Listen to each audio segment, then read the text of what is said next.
The sound hit before the words did a sharp ping that cut through the hum of my kitchen.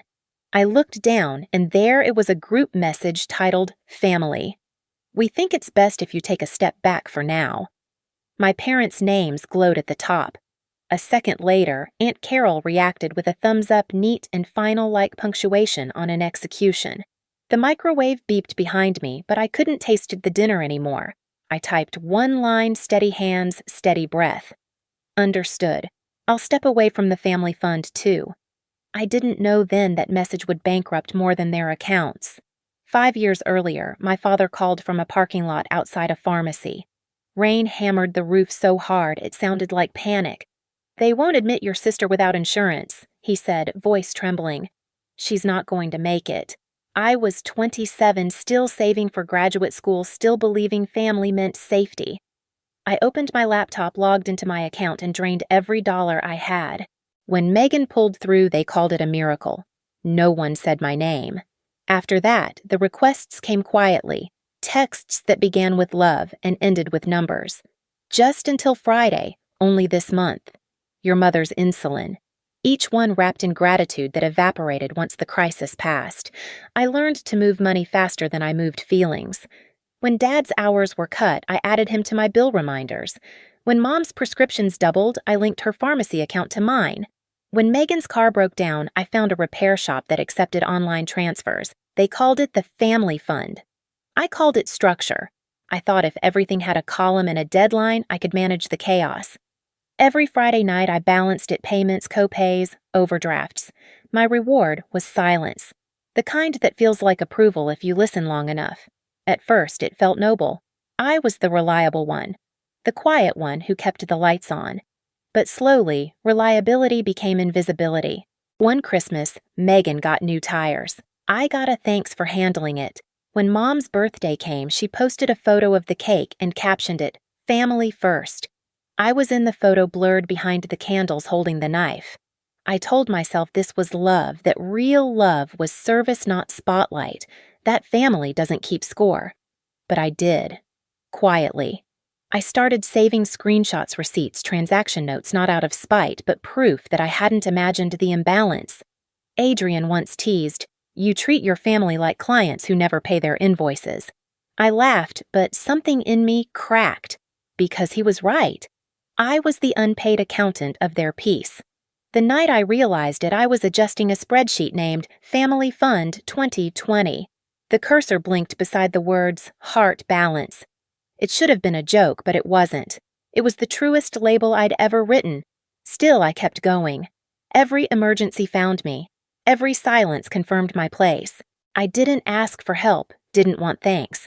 I just wanted balance numbers that matched promises. Then one evening, Dad said almost kindly, "Maybe you should take a step back, Val." It sounded harmless, almost caring, but the way he said step back, like it was an instruction, not advice, left a chill. I didn't know it then, but those 2 words would come back wrapped in blue light in a group message that ended everything. It started small, the way rot always does. Megan's name began to replace mine in family stories. When Mom talked to friends, she said Megan's doing so well, she's finding herself again. If I was mentioned, it was logistical. Valentina's busy. She handles the bills. That was my role, a background function, not a person. Whenever Megan stumbled, the family bent around her like a shield. Missed work, late rent, another breakup, each one became a reason for grace. "She's fragile," Mom whispered. "You're strong." As if strength was a sentence. As if being dependable meant I didn't bleed.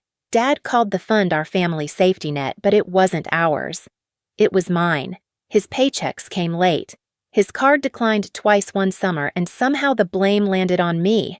"You set the auto pay wrong," he said, scrolling through his phone like an auditor. He didn't see the irony my life reduced to fixing the mistakes of people who never fixed anything.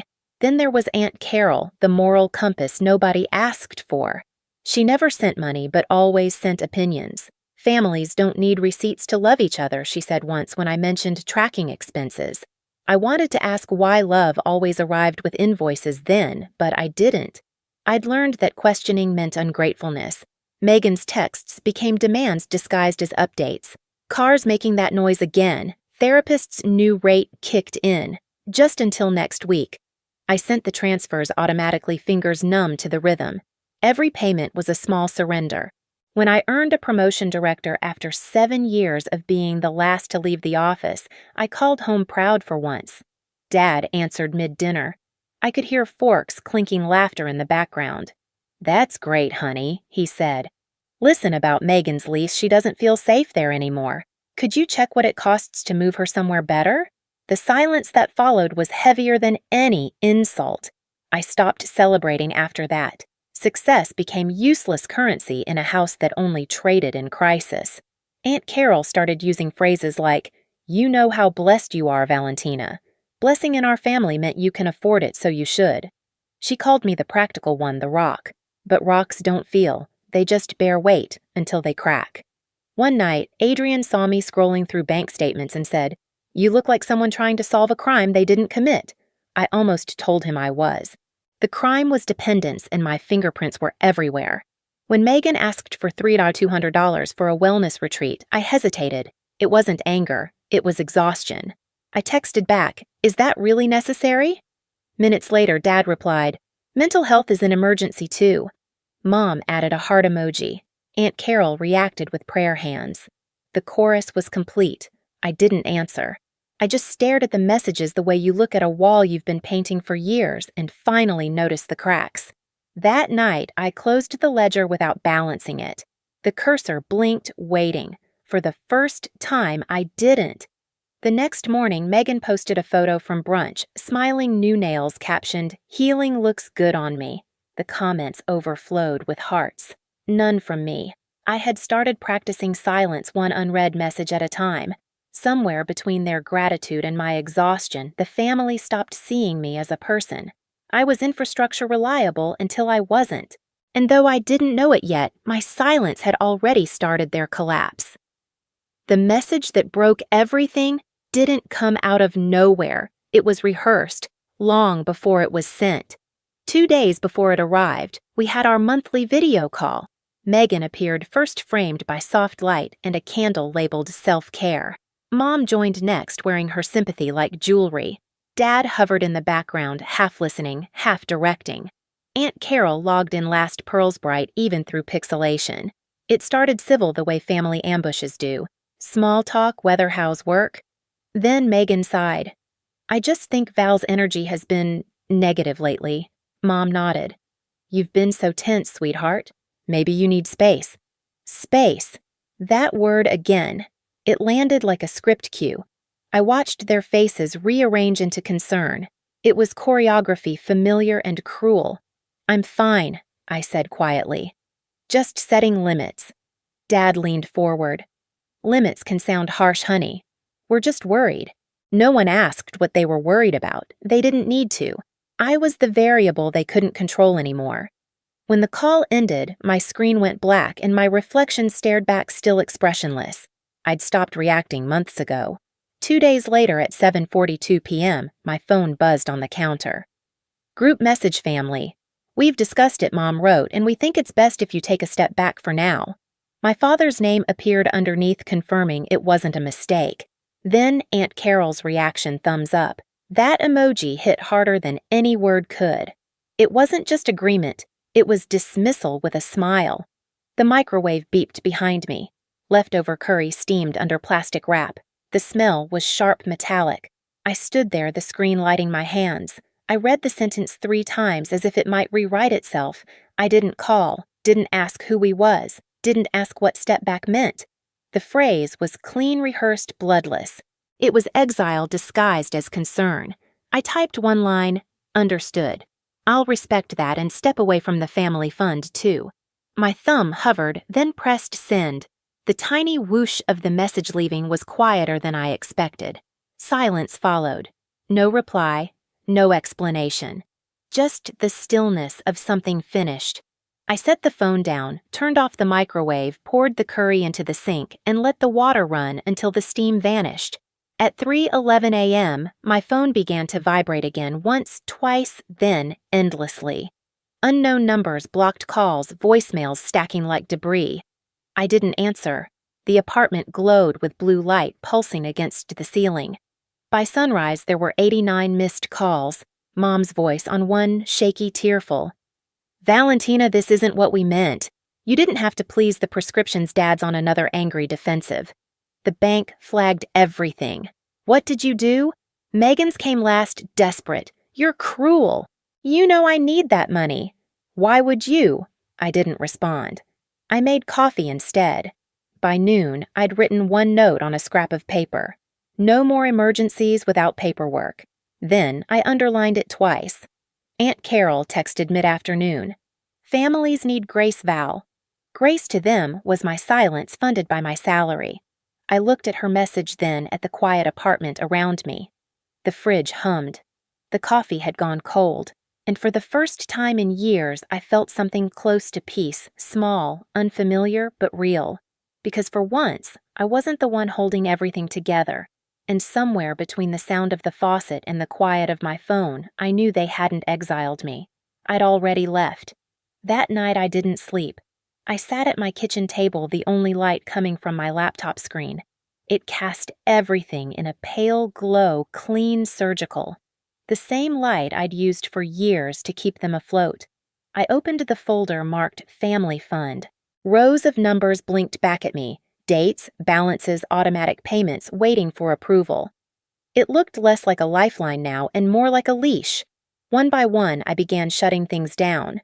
Auto pay off, shared logins revoked, linked accounts removed. Each click sounded final, like small locks sliding shut.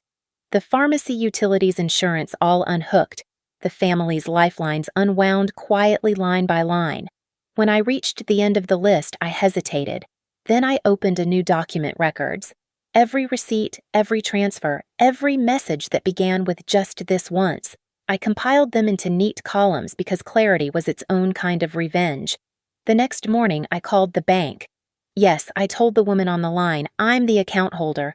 I need to close the family fund entirely. She confirmed my identity twice, her voice polite but wary. Are you sure you want to proceed? I looked around my apartment, bare walls, half-drunk coffee piece. Yes, I said, completely sure. When I hung up, I made another call to the small law firm where a friend worked. Hypothetically, I asked what protection does someone have if family members try to use their name for credit or loans? The pause that followed was long enough to confirm my suspicion. Send me what you have, he said. We'll keep it quiet. By noon, the alerts started. New login attempt detected. Unrecognized device. Denied, denied, denied. I blocked the numbers before they reached me. Adrian came over that evening. He didn't ask if I was okay. He looked at the open spreadsheet and said, You finally did it, didn't you? I just turned off the lights, I said. He nodded quiet, then let them learn to see in the dark. By the second day, the messages shifted tone. Dad, you've gone too far. Fix this. Aunt Carol, be the bigger person. Mom, you don't understand what you've done. They all said the same thing, undo it. But I couldn't undo what they'd never owned. Instead, I documented everything. Screenshots, timestamps, statements. I sent copies to my lawyer friend and to myself under an alias. Not as threats, just records. A history of unpaid debts disguised as love. That afternoon, the bank called again. There was an attempt to open a small business account under your name. We flagged it for verification. My stomach turned cold. Under my name, yes, ma'am. Something called Kenyon Family Wellness. The paperwork lists your parents as co-signers. I exhaled slowly. Please, freeze it. Permanently. It wasn't rage I felt. It was confirmation. Proof that when you stop being a resource, they try to rebuild you into one. By evening, I had every file stored, every account untangled, every document printed and sealed. I placed the stack on my desk, a quiet monument to boundaries finally enforced. Then I opened a new page and wrote 3 lines, everything must be traceable. Love is not an expense line. Silence is policy. At midnight, I received one last voicemail from Dad. His voice was smaller than I'd ever heard. Val, what did you do? I didn't answer. Because he already knew. I leaned back, watched the city lights blink beyond my window, and realized revenge wasn't loud. It was paperwork. It was precision. It was the quiet sound of everything snapping back into balance. And as the last email arrived, subject line account closed, I finally exhaled. For the first time in 5 years, nothing depended on me. A year passed quietly. No more 3 a.m. calls, no overdraft alerts, no pleading voicemails disguised as love. The silence that used to terrify me had become my atmosphere. I moved cities, no forwarding address, no shared accounts. My new apartment was small, all white walls and tall windows that let in honest light. Some mornings I still woke early expecting another emergency. But nothing came. Just the hum of the fridge and the soft drip of coffee into a clean cup. Adrian visited one evening with takeout. "Feels different here," he said, glancing around. "It's supposed to," I replied. "Nothing in this place belongs to anyone else." We ate in quiet, the kind that didn't ache. He raised a glass. "To boundaries." I clinked it softly. "To peace." Weeks later, an email arrived from Megan.